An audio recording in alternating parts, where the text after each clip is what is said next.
Assalamualaikum warahmatullahi wabarakatuh. Di sini kami akan menjelaskan tentang efisiensi alokasi dan distribusi pendapatan. Kami dari UIN Raden Fatah Palembang, program studi ekonomi syariah, kelas ekonomi syariah 4. Di sini kami akan menjelaskan tentang mikroekonomi Islam yang dibimbing oleh Ibu Disfa Lidian Handayani, SEMSI. Adapun anggota kelompok kami yaitu pertama Tanti Rosadian Pratiwi, yang kedua Ratu Fajrayu, dan ketiga Yusuf Haidar. A. Efisiensi alokasi. Efisiensi alokasi ini sering disebut sebagai Pareto efisien.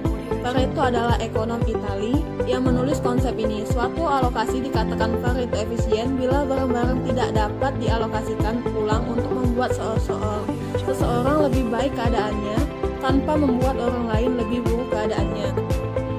Dalam ekonomi konvensional, keadaan ini dikenal sebagai efisiency allocation of goods, yaitu alokasi barang-barang dikatakan efisien bila tidak seorang pun dapat meningkatkan utilitinya tanpa mengurangi utility orang lain.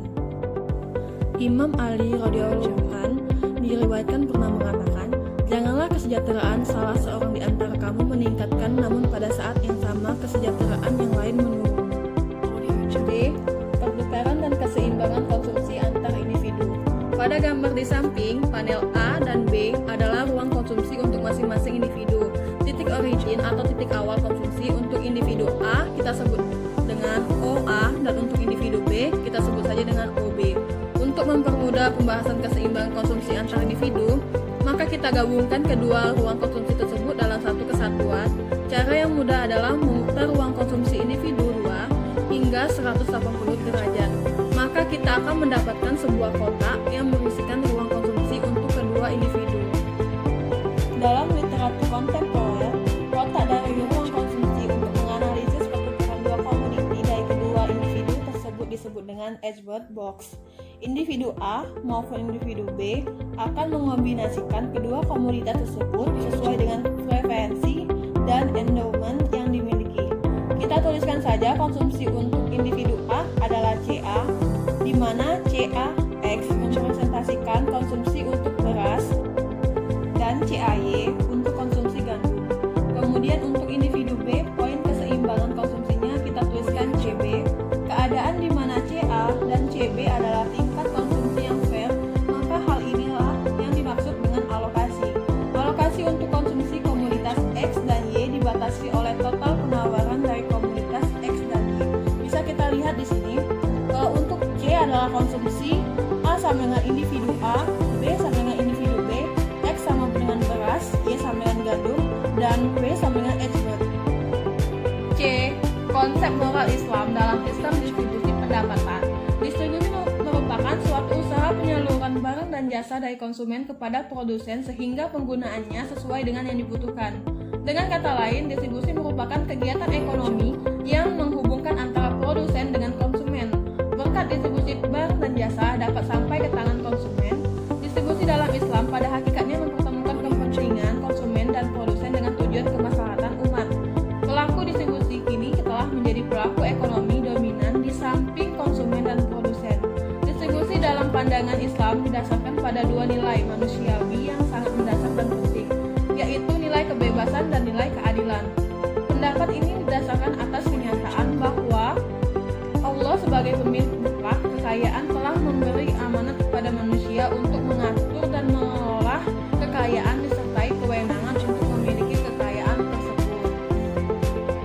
Selanjutnya, faktor yang berkaitan dengan distribusi hasil produksi. Yang pertama yaitu upah atau gaji untuk para pekerja. Yang kedua, keuntungan sebagai imbalan modal yang dipinjam oleh pengelola proyek. Yang ketiga, sewa tanah yang digunakan untuk melaksanakan proyek itu.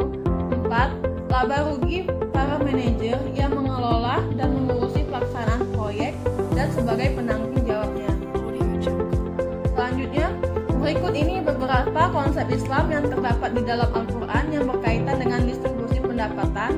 1. Kedudukan manusia yang berbeda antara satu dengan yang lain merupakan kehendak Allah.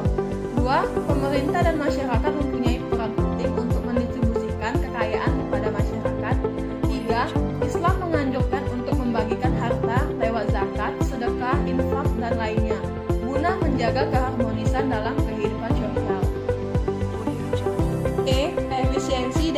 keadilan. Efisiensi alokasi hanya menjelaskan bahwa bila semua sumber daya yang ada habis teralokasi, maka alokasi yang efisien tercapai. Tetapi tidak mengatakan apapun perihal apakah alokasi tersebut adil. Para ekonom konvensional berbeda pendapat tentang distribusi yang adil. 1. Konsep egalitarian, setiap orang dalam kelompok masyarakat menerima barang sejumlah yang sama.